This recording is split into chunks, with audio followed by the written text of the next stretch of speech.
Halo guys, selamat datang di Fun Biblical Greek. Dalam video kali ini, kita akan belajar mengenai pronomina persona pertama dan kedua. Teman-teman, pronomina juga disebut kata ganti. Jadi, pronomina persona sama artinya dengan kata ganti untuk orang. Contohnya, nama saya Bill, saya mau makan. Atau, apakah kamu mau makan? Jika saya mengacu kepada Bill, maka Bill kita sebut sebagai antecedent. Hari ini kita akan belajar kata ganti untuk orang pertama dan kedua.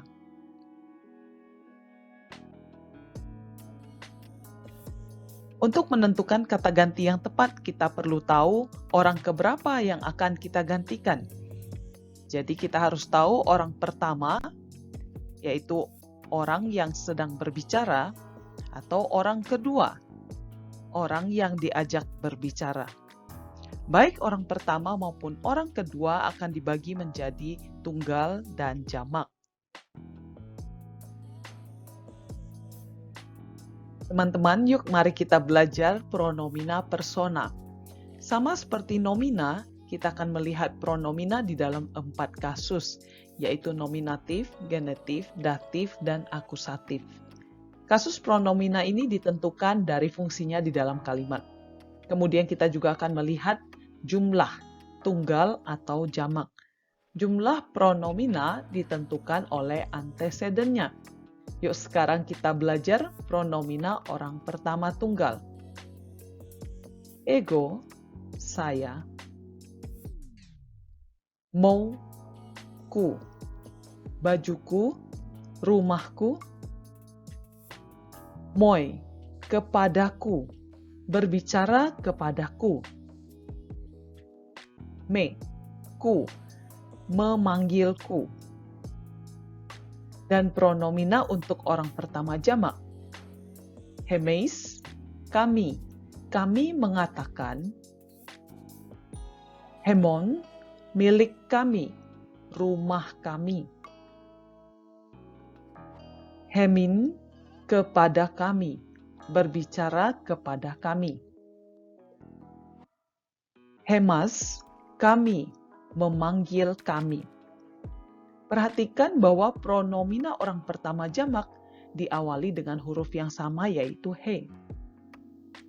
Bagaimana dengan pronomina orang kedua? Teman-teman perhatikan hanya ada sedikit sekali perubahan dan banyak sekali persamaan. Perhatikan perubahan hanya terjadi pada kasus nominatif tunggal. Ego menjadi su. Yang lain hanya mengalami perubahan huruf pertama saja. So, soy, se. Untuk orang kedua jamak, he berubah menjadi hu. Humeis, humon, humin, humas. Mudah sekali bukan? Untuk mempermudah kita mengingat, teman-teman dapat memperhatikan perubahan pada huruf pertama. Sekarang yuk kita lihat bentuk empatik. Apa sih bentuk empatik itu? Bentuk empatik dipakai untuk memberikan penekanan pada seseorang, untuk mengkontraskannya dengan orang lain.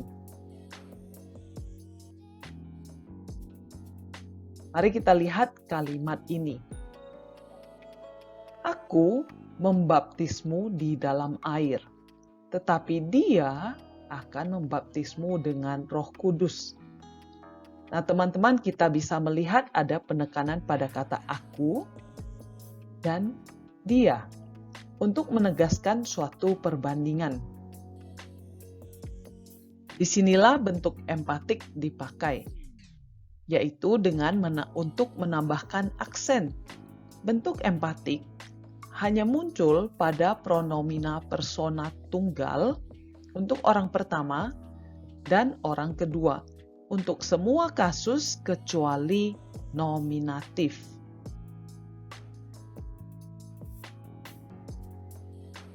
Untuk orang pertama, ada penambahan huruf epsilon di awal dan tanda aksen pada huruf vokal kedua.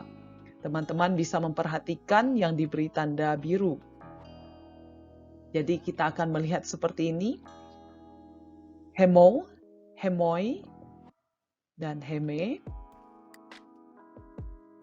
Sedangkan untuk orang kedua, tidak ada penambahan huruf, hanya ada penambahan tanda aksen saja. Teman-teman bisa memperhatikan yang diberi warna merah muda.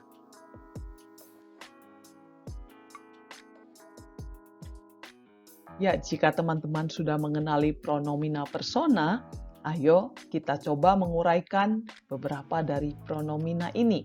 Proses menguraikan ini disebut parse. Teman-teman, kita harus membiasakan diri untuk menguraikan pronomina persona ke dalam poin-poin di bawah ini.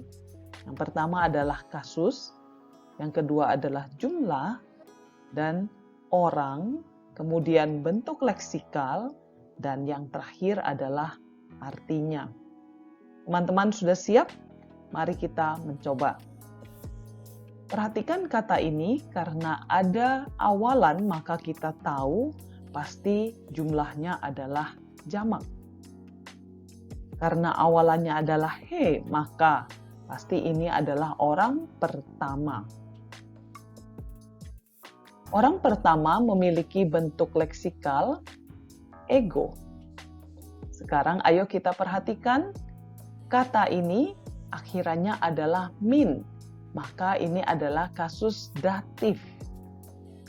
Dan terakhir, datif mengandung makna kepada, sementara orang pertama jamak berarti kami, maka hemin berarti kepada kami.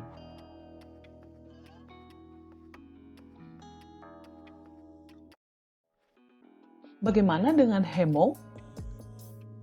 Teman-teman masih ingat awalan he adalah bentuk empatik. Bentuk empatik hanya berlaku dalam jumlah tunggal. Dan penambahan awalan he adalah untuk orang pertama. Nah, kalau orang pertama maka bentuk leksikalnya adalah ego dan akhiran o menunjukkan kasus genetif. Maka kasus genetif untuk orang pertama berarti ku. Dan jika teman-teman melihat kurios hemo, maka itu berarti Tuhanku. Ya, kita sudah selesai belajar, mari kita mereview. Hari ini kita belajar mengenai pronomina persona pertama dan kedua. Kita mau mengingat bahwa kita sudah belajar pronomina persona adalah kata ganti orang. Jumlah pronomina ditentukan oleh antecedennya, yaitu nomina yang ada di depannya atau digantikannya, apakah ia tunggal atau jamak. Dan kemudian kasus pronomina ditentukan dari fungsinya di dalam kalimat. Nominatif, genetif, datif, atau akusatif.